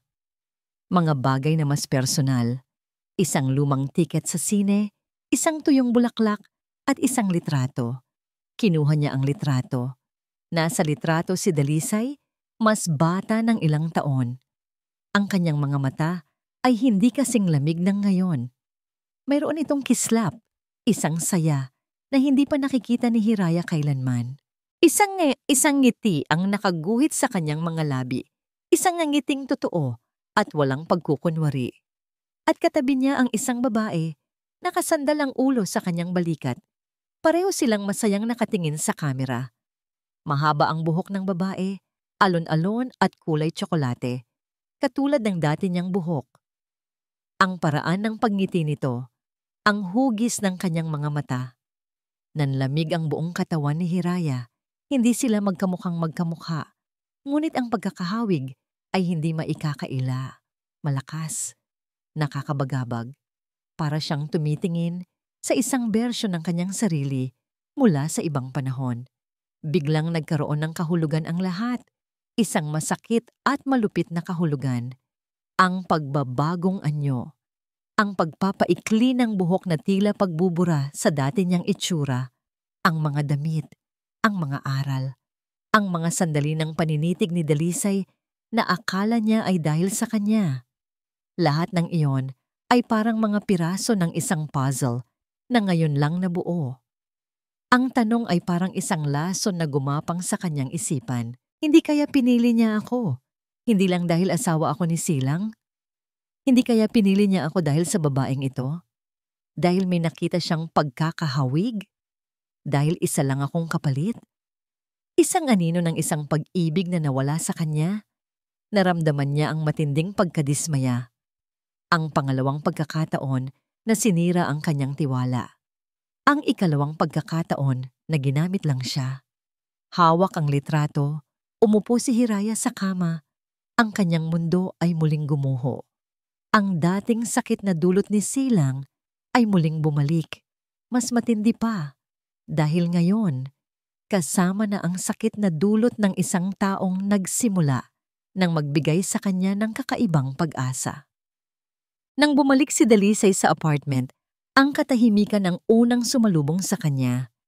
Isang katahimikan na tila puno ng sumbat. Nakita niya si Hiraya na nakaupo sa kama, hawak ang isang litrato. Ang litratong iyon, ang litrato ng kanyang nakaraan na pilit niyang itinago, na ngayon ay bukas na bukas sa harap ng babaeng pilit niyang pinipigilang mahalin. Nakita ni Hiraya ang kanyang pagdating. Tiningnan siya nito at sa mga mata nito ay wala ang galit na kanyang inaasahan. Ang naroon ay puro sakit, pagkadismaya at isang pagtatanong na mas mabigat pa kaysa sa anumang akusasyon. Sa sino siya? Basag ni Hiraya sa katahimikan. Ang boses ay mahina, halos bulong. Sino ang babaeng ito? Huminga ng malalim si Dalisay. Walang saysay ang pagsisinungaling. Siya si Ligaya, ang aking dating fiancé. Ligaya.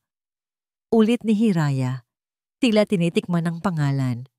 Kaya pala pamilyar ang buhok ko, ang nangiti ko. Ang lahat ng pagbabago. Pinipilit mong gawin na akong siya, hindi ba? Ang mga salita ay tumama kay Dalisay na parang suntok sa sikmura. Ang kirot ng katotohanan ay mas masakit kaysa sa kanyang inaakala. Hindi yan totoo, Hiraya. Hindi totoo? Tumawa si Hiraya, isang tunog na puno ng pighati. Lahat ng pinagdaanan ko, ang lahat ng pagpapanggap na ginawa ko. Ginamit mo lang ako, Dalisay, hindi bilang kasama sa paghihiganti, kundi bilang isang anino ng nakaraan mo.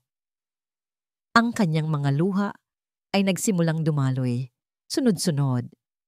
Papangalawang beses na to. Pangalawang beses na ginamit lang ako. Ginawa mo akong tanga. Lumuhod si Dalisay sa harapan nito. Hinawakan ang kanyang mga kamay. Hindi ganoon, Hiraya. Oo, may pagkakahawig ka kay Ligaya. At siguro noong una, iyon ang nakita ko. Pero habang tumatagal, habang nakikita ko ang tapang mo, ang ganda ng puso mo, ikaw ang nakita ko. Hindi siya. Ikaw. At ano naman ngayon? Hindi mo na mababago yon, sabi ni Hiraya. Pilit na inalis ang mga kamay niya mula sa pagkakakapit ni Dalisay. Ang lahat ng pinaniwalaan ko, puro kasinungalingan lang pala. Tumayo siya. Ang mga mata ay puno ng desisyon. Aalis na ako. Hindi ko na kaya to. Ngunit bago pa man niya matapos ang kanyang salita, may isang malakas na tunog ang umalingaw-ngaw mula sa telepono ni Dalisay. Isang notification mula sa balita. Si Marikit. Sa parehong sandali, habang si Hiraya ay nakikipagbuno sa pagkadismaya at paghihinakit, si Marikit naman ay nagtatanghal ng kanyang pinakamagaling na pagganap. Nakaupo siya sa isang wheelchair. Ang kanyang muka ay balot ng pagdadalamhati. Sa loob ng isang pribadong ospital, sa harapan niya ay si Silang, na ang muka ay masama, halo-halong pag-aalala at galit. Silang, ang ating anak. Pabulong na sabi ni Marikit. Ang boses ay nanginginig. Nawala na siya. Hindi niya kinaya ang stress. Ang mga pagbabanta ni Hiraya, ang lahat ng kaguluhan na idinulot niya sa buhay natin. Ang kanyang mga mata ay puno ng luha, ngunit walang anumang bakas ng katotohanan.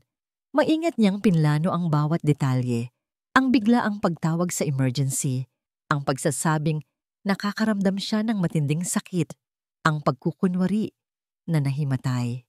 Ang mga doktor na binayaran ng malaki ay nagbigay ng isang malabong diagnosis, isang spontaneous abortion dahil sa matinding stress.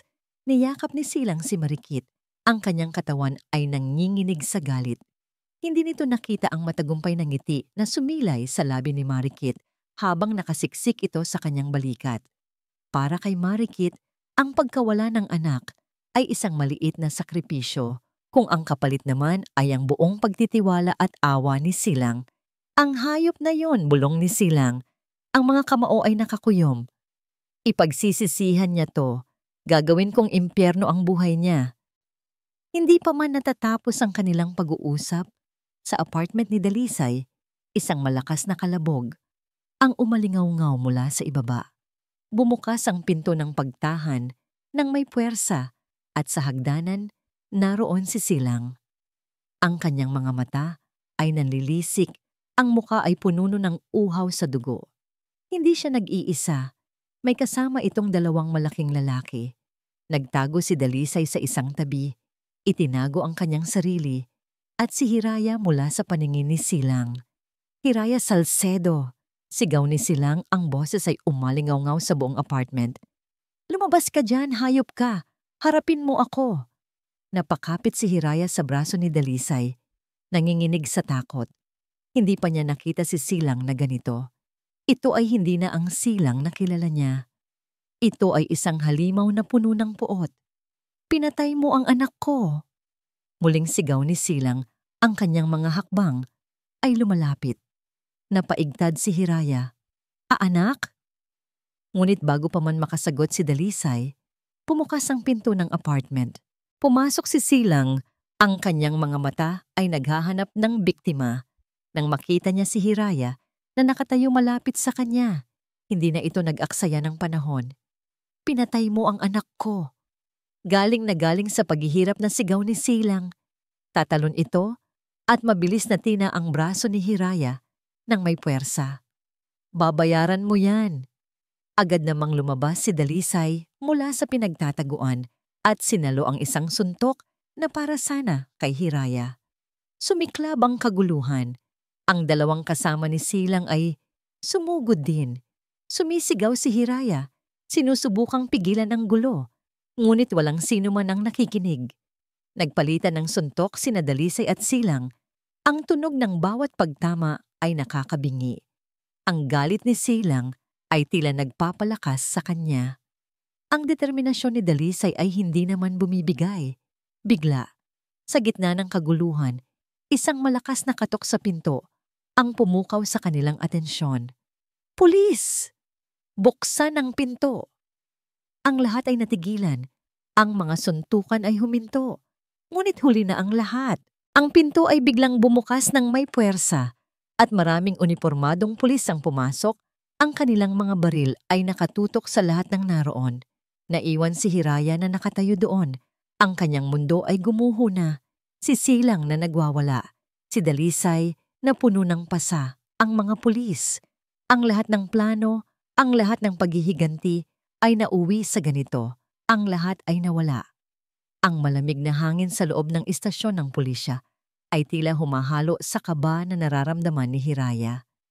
Nakaupo siya sa isang matigas na silya sa harap ng isang detektib na seryoso ang mukha, habang nasa kabilang mesa naman si Dalisay na may ilang pasa sa mukha. Sa kabilang silid, naririnig niya ang boses ni Silang, nagwawala at nagpapaliwanag. Ang lahat ng nangyari ay tila isang masamang panaginip na ayaw niyang gisingan. Mrs. Salcedo, simula ng detective. Ang boses ay kalmado, ngunit may diin.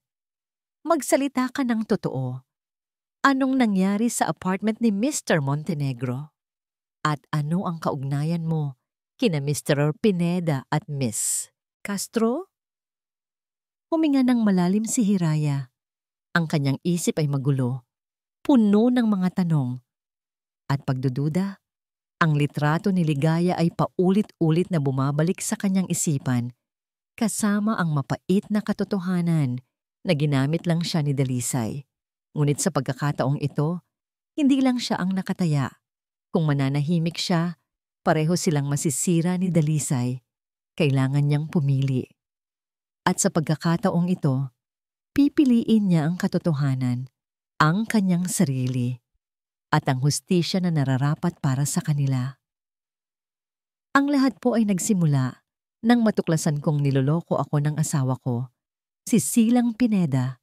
Simula ni Hiraya, ang boses ay nanginginig, ngunit unti-unting lumalakas. Hindi lang niya ako niloko ko kay Marikit Castro, kundi nalaman kong hindi pala rehistrado ang kasal namin. Walang bisa. Nagtataka ang detective. Kaya kayo nakipagsabwatan kay Mr. Montenegro para gumanti? Tiningnan ni Hiraya si Dalisay, na ngayon ay nakatitig sa kanya, puno ng pag-asa at pag-aalala. Hindi po namin plano ang paghihiganti lang. May malalim na dahilan si Dalisay. Siya po ang biktima ni Silang Pineda sa negosyo. Ninakaw po ni Silang ang kumpanya niya gamit ang panlilinlang. Ibinigay ni Hiraya ang address ng pagtahan at ang pangalan ng bangko na ginagamit ni Silang. Mayroon pong mga ebidensya si Dalisay na magpapatunay na sangkot si Silang Pineda sa money laundering. Ang desisyon ay mahirap, ngunit alam niyang ito ang tanging paraan para matapos ang lahat. Sumenyas ang detektiv sa isa pang pulis at nagpatuloy sa pagtatanong. Samantala, sa kabilang silid, si Silang ay nakaupo ng balisa. Kahit may mga pasa, ang kanyang galit ay hindi nabawasan. Si Marikit naman ay ipinipilit ang kanyang kwento na biktima siya ng pananakit at pinalaglag ang kanyang anak dahil kay Hiraya. Nawalan po ako ng anak dahil sa babaeng yan. Umiiyak na sabi ni Marikit. Ang kanyang pag-arte ay walang pinagkaiba sa isang teleserye. Pinagbantaan niya ako. Sinaktan niya ang anak ko. At anong basihan mo para sabihing si Miss Salcedo ang may gawa? Tanong ng investigador. Siya po. Gumagawa siya ng paraan para sirain kami ni Silang. Nagseselos siya. Doon na pumasok si Dalisay. Ang kanyang mukha ay seryoso, ngunit may bahid ng determinasyon. Mayroon po akong ebidensya na magpapatunay na kasinungalingan ang lahat ng sinasabi ni Miss Castro. May inilabas siyang isang maliit na digital recorder. Ito po ay isang conversation sa pagitan ni Marikit Castro at ng kanyang matalik na kaibigan. Ilang araw bago ang insidente, pinag-uusapan nila ang plan B niya. Nag-aalangan ang mga pulis, ngunit sa huli ay pinayagan nilang i-play ito. Umalingaw-ngaw ang boses ni Marikit sa loob ng silid. Ha ha ha! Ang tanga talaga ni Silang! Akala niya may anak siya? Sus, excuse lang yon para itapon niya si Hiraya at mag-focus sa akin. Hindi ko kailangan ng anak, kailangan ko ng pera niya. At saka, yang Hiraya na yan ang bobo. Kung alam lang niya kung gaano ko siya pinagtatawanan sa likod niya. Ang bawat salita ay parang sampal na tumama hindi lang sa mukha ni Marikit, kundi pati na rin sa buong pagkatao ni Silang. Ang pekinggan ng ngiti ni Marikit ay biglang nawala. Ang kanyang mukha ay namutla. Ang mga mata ay nanlaki sa takot. Hindi siya makapaniwala na mayroon si Dalisay ng ganoong ebidensya. Si Silang, na kanina'y puno ng galit kay Hiraya, ay biglang natigilan.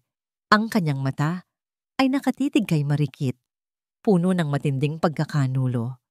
Ang lahat ng pananakit, ang lahat ng pagsisisi na naramdaman niya para sa nawala niyang anak, ay puro kasinungalingan lang pala. Siya ang pinagtatawanan. Siya ang ginamit. Sinungaling ka! Sigaw ni Silang kay Marikit. Sinubukan itong sugurin, ngunit pinigilan siya ng mga pulis. Minanipula mo ako. Ang lahat! Ang lahat ay kasinungalingan. Biglang nagkagulo sa loob ng silid. Si Marikit ay nagpumiglas, sinusubukang tumakas. Ngunit huli na ang lahat. Ang kanyang mga kasinungalingan ay nalantad. Ang kanyang pagganap ay nagtapos na. Miss Castro, Mr. Pineda, you are under arrest. Maring sabi ng detective. Habang iginagapos si Silang at Marikit at inilalabas mula sa istasyon, isang mabigat na katahimikan ang bumalot sa lahat. Ang mga ilaw ng kamera ng mga balita ay kumikislap sa labas at naririnig ang mga bulungan ng mga reporter. Naglakad si Dalisay palapit kay Hiraya. Ngayon, wala na ang galit. Wala na ang plano. Ang nakikita niya sa mga mata nito ay pagod, sakit, at isang malalim na pagtatanong. Ang kanyang mga pasa ay mas malinaw sa ilalim ng ilaw ng istasyon. Walang nagsalita. Tanging ang kanilang mga mata ang nag-usap. Ang paghihiganti ay natapos. Ngunit sa pagtatapos nito, ano ang kapalit? Ang kanilang mga puso ay sugatan pa rin. Ang kanilang mga tiwala ay basag. Naiwan silang nakatayo sa gitna ng kaguluhan. Ang kanilang mga kaaway ay nasa likod ng rehas na. Ngunit ang hinaharap nilang dalawa ay tila isang malaking palaisipan. Ang kapayapaan na kanilang hinanap ay tila malayo pa rin. Ilang linggo ang lumipas mula nang sumabog ang katotohanan. Para kay Dalisay, ang mga araw na yon ay tila mas mahaba kaysa sa mga taon ng kanyang paghihiganti. Si Silang Pineda at Marikit Castro ay humaharap sa kaukulang kaso. Ang mga balita tungkol sa kanilang mga ilegal na gawain at panlilinlang ay umalingaw-ngaw sa buong bayan. Bagaman nakamit ang hustisya, ang puso ni Dalisay ay hindi pa rin mapakali. Ang tagumpay ay tila walang lasa kung wala ang taong naging kasama niya sa lahat ng laban. Nagpadala siya ng mensahe kay Hiraya, nag-anyaya ng kape sa pagtahan. Hindi siya sigurado kung sasagot ito, lalo pa matapos ang lahat ng katotohanang lumabas tungkol kay Ligaya. Ngunit sa kanyang pagtataka at may halong pag-asa, Sumagot ito. Nakatayo si Dalisay sa gitna ng pagtahan na ngayon ay bukas na ulit para sa publiko. Ang shop ay puno ng mga bagong alaala, mga alaala ng mga plano, ng mga lihim, at ng mga di inaasahang sandali ng koneksyon. Ngunit ang araw na ito ay iba. Wala na ang mga plano. Wala na ang pagkukunwari. Nang bumukas ang pinto at pumasok si Hiraya, napahinga ng malalim si Dalisay. Ang dating Hiraya ay tila bumalik. Simple. Ngunit ngayon ay mas matatag na ang tindig at may bagong kislap sa mga mata. Nakasuot ito ng isang simpleng white dress na bumagay sa kanyang maikling buhok. Ang mga bakas ng pagod sa kanyang mukha ay naroon pa rin, ngunit meron na ring kapayapaan. Nag-atubili si Hiraya. May bahagyang kaba sa kanyang mga hakbang. Huminto ito sa harap ng counter. "Kumusta ka?" tanong ni Dalisay. Ang boses ay bahagyang paos. Ngumiti ng bahagya si Hiraya. "Mabuti naman. Natanggap ako sa isang maliit na interior design firm. Malayo sa limelight. Malayo sa gulo." May bahid ng pagmamalaki sa kanyang boses. "Salamat sa'yo. Dahil sa'yo, nagkaroon ako ng lakas ng loob na subukan." Ang mga salitang yon ay isang balbal sa kanyang puso. Ito ang unang pagkakataon na pinuri siya ni Hiraya. Umupo sila sa isang tahimik na sulok. Nagdala si Dalisay ng 2 tasa ng kape. "Hiraya," simula ni Dalisay. Ang kanyang puso ay kumakabog. May kailangan akong aminin at humingi ng tawad. Tiningnan siya ni Hiraya. Naghihintay. "Totoo ang lahat ng nakita mo sa kahon." Patuloy ni Dalisay. Ang kanyang mga mata ay diretsong nakatitig sa kanya. "Si Ligaya. Siya ang aking fiancé. Iniwan niya ako nang bumagsak ang negosyo ko dahil kay Silang. At oo, noong una, nang makita kita, may pagkakahawig ka sa kanya. Kaya siguro, sa isang madilim na sulok ng isip ko, nakita ko siya ulit." Nakita niya ang bahagyang pagkirot sa mukha ni Hiraya, ngunit hindi ito nagsalita. Hinayaan siyang magpatuloy. "Pero habang tumatagal," sabi ni Dalisay, "ang boses ay naging mas taos puso. Habang nakikita ko ang tapang mo, ang determinasyon mo na bumangon, kahit paulit-ulit kang dinudurog. Ikaw ang nakita ko, hindi siya. Natutunan kong pahalagahan ka, Hiraya. Ang pagtawa mo, ang galit mo, ang pangarap mo na maging malaya. Hindi ko na hinahanap si Ligaya sa'yo, hinahanap kita. At patawarin mo ako sa mga binitawan kong salita nung araw na yon." Pagpapatuloy niya. "Sa pagkakasabi ko na mahina ka, sa sobrang pagka-obsess ko sa paghihiganti, nakalimutan ko ang nakikita ko sa'yo. Hindi ka mahina, Hiraya. Ikaw ang pinakamatapang na babaeng nakilala ko." Isang mahabang katahimikan ang namagitan sa kanila. Ang tunog lang ng pagkalansing ng mga tasa at ang mahinang bulungan ng mga tao sa paligid ang maririnig. Pinagmamasdan ni Hiraya si Dalisay. Sinusuri ang bawat salita, bawat emosyon. "Mahirap maniwala, Dalisay." Sa wakas ay sabi ni Hiraya. Ang kanyang tinig ay payapa. "Mahirap magtiwala ulit, lalo na pagkatapos ng lahat." "Alam ko," sagot ni Dalisay. "At hindi ko naman hinihingi na pagkatiwalaan mo ako agad. Handa akong maghintay, Hiraya. Handa akong patunayan na totoo ang sinasabi ko. Hindi na ako ang taong nabubuhay para lang sa paghihiganti. Ikaw. Ikaw ang nagbukas ng mga mata ko." Muling nagtagpo ang kanilang mga mata. Ang pagdududa ni Hiraya ay dahan-dahang napalitan ng isang bagay na mas malambot, mas buo. Ang mga sugat ay naroon pa rin, ngunit tila nagpapakita na ng mga bakas ng paghilom. "Sabi mo, maghihintay ka?" tanong ni Hiraya. Isang maliit na ngiti ang sumilay sa kanyang mga labi. Ang ngiti na matagal nang hindi nakikita ni Dalisay. "Hanggang kailan mo gusto?" sabi ni Dalisay. Ang kanyang puso ay puno ng pag-asa. Lumapit si Hiraya sa kanya. Ang kanyang kamay ay dahan-dahang lumapat Sa kamay ni Dalisay, sa ibabaw ng lamesa, ang hawak nito ay magaan, ngunit puno ng kahulugan. Siguro, hindi na kailangang maghintay. Nang hawakan niya ang kanyang kamay, naramdaman ni Dalisay ang init na matagal nang nawawala sa kanyang buhay. Ito ang simula. Ang simula ng isang bagay na hindi binuo ng paghihiganti, kundi ng pag-asa at tunay na pag-ibig. Isang taon mula nang gumuhit ang katotohanan sa loob ng istasyon ng pulisya. Isang taon mula nang magsimulang maghilom ang mga sugat. Ang lungsod ng Talavera ay nagpatuloy sa kanyang normal na daloy, ngunit para kina Hiraya at Dalisay, ang bawat araw ay isang bagong simula. Nakatayo si Hiraya sa harap ng isang grupo ng mga kliyente, ang kanyang mga mata ay kumikinang sa tiwala at profesionalismo.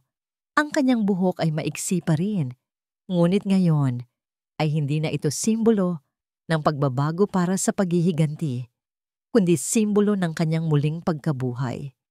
May suot siyang isang matikas na business attire at ang bawat salitang lumalabas sa kanyang bibig ay puno ng kaalaman at passion. Ang konsepto po ng disenyo na ito, paliwanag niya, habang itinuturo ang 3D model sa malaking screen, ay tungkol sa paglikha ng isang espasyo na hindi lang maganda, kundi functional at nagbibigay ng kapayapaan. Isang lugar kung saan ang bawat sulok ay nagsasabi ng kwento ng pag-asa at paglago. Hindi lang po ito isang bahay, ito po ay isang hiraya, isang pangarap na itinayo mula sa simula. Napangiti siya. Ang salitang hiraya ay hindi na lang ang kanyang pangalan. Ito na rin ang kanyang pilosopiya sa bawat proyekto. Matapos ang presentasyon, pumalakpak ang mga kliyente at nakita niya ang paghanga sa kanilang mga mata. Sa wakas, ang kanyang pangarap na maging interior designer, ang pangarap na muntik nang mawala dahil sa mga chismis at iskandalo, ay nagkatotoo na. Ang pagbago, interior design studio, ang kanyang sariling kumpanya, ay unti-unti nang kinikilala. Nang matapos ang pulong, nagmamadali siyang inayos ang kanyang mga gamit. Mayroon siyang lakad. Nang bumaba siya sa lobby ng kanyang opisina, naroon na si Dalisay, nakasandal sa kanyang sasakyan. Nakasuot ito ng casual na polo shirt at maong, ngunit ang porma nito ay kasing tikas pa rin ng dati. Ang kanyang negosyo ay muling lumago, mas matatag kaysa sa dati, malayo sa mga anino ng panlilinlang ni Silang. Ang Dalisay Innovations ay nagtatayo na ng mga modernong istruktura, ngunit sa ilalim ng bawat disenyo ay ang aral ng integridad. Nakita ni Hiraya ang mga ngiti sa labi nito. Isang nangiting hindi na puno ng galit o kalkulasyon, kundi ng tunay na kaligayahan. Ang mga pasa sa mukha ni Dalisay mula sa gulo noon ay naglaho na, at ang mga mata nito ay puno na ng init. "Kumusta ang presentasyon, Hiraya?" tanong ni Dalisay, habang binubuksan ng pinto ng kotse para sa kanya. "Tagumpay," simpleng sagot ni Hiraya, at sa unang pagkakataon, ang tagumpay ay naging matamis dahil totoo ito. At kanya, nagmaneho sila patungo sa isang pamilyar na lugar, isang tahimik na dalampasigan sa labas ng lungsod ng Talavera. Ito ang naging paborito nilang lugar, isang kanlungan kung saan nila pinag-uusapan hindi ang nakaraan, kundi ang kanilang kinabukasan. Ang buhangin ay malambot sa kanilang mga paa habang naglalakad sila, ang simoy ng hangin ay sariwa at nagdadala ng kapayapaan. Ang araw ay unti-unting lumulubog, nagpipinta ng mga kulay kahel at lila sa kalangitan. "Ang ganda!" bulong ni Hiraya habang nakatanaw sa malawak na dagat. "Kasing ganda mo," bulong ni Dalisay, sabay hawak sa kanyang kamay. Ang init ng kanyang palad ay lumukob sa kanya, isang pakiramdam ng seguridad at pagmamahal. Hindi na ito ang malamig na kasunduan. Ito ay isang koneksyon na binuo sa pagsubok, sa sakit, at sa pagpapatawad. Naramdaman ni Hiraya ang mga ngiti sa kanyang labi, ang kanyang puso na minsan ay durog at puno ng galit, ay ngayon ay buo na at puno ng pag-ibig. Ang paghihiganti ay nagdulot ng hustisya, ngunit ang pagpapatawad sa sarili at sa iba ang nagdala ng tunay na kapayapaan. Humarap siya kay Dalisay. Alam mo, Dalisay, minsan naisip ko magiging ganito kaya ang buhay ko kung hindi ko pinagdaanan ang lahat ng sakit na yon. Ngumiti si Dalisay. Siguro, pero kung hindi mo yon pinagdaanan, hindi ka magiging ikaw ngayon. Ang hirayang nakita ko sa gitna ng unos, ang hirayang lumaban, ang hirayang bumangon, iyon ang hirayang minamahal ko. At kung hindi mo yon pinagdaanan, hindi ko rin sana natuklasan na ang tunay na pag-ibig ay hindi sa paghihiganti na tatagpuan, kundi sa pagtanggap ng mga sugat at pagtulong sa isa't isa na maghilom. Niyakap siya ni Hiraya ng mahigpit. Ang bawat sandali sa braso nito ay tila isang kumpirmasyon na sa wakas, natagpuan niya ang kanyang Hiraya. Hindi ang pangarap na binuo niya sa ibang tao, kundi ang pangarap na binuo niya para sa kanyang sarili, kasama ang taong nagmamahal sa kanya ng buo, walang bahid ng pagkukunwari o paggamit. Sa ilalim ng nangingibabaw na kulay kahel ng paglubog ng araw, dahan-dahang idinikit ni Dalisay ang kanyang labi sa labi ni Hiraya. Isang halik na puno ng pagmamahal, pag-asa, at isang pangako. Pangakong habang buhay, hindi na muling mag-iisa. Ang kanilang kwento ay hindi natapos sa hapis, kundi sa isang bagong simula. Isang patunay na mula sa abo ng pagkasawi, maaring isilang ang isang mas matatag at mas totoo na pag-ibig. At dito nagtatapos ang kwento ni Hiraya at Dalisay, isang patunay na ang tunay na pag-ibig ay natatagpuan sa paghilom at paglago.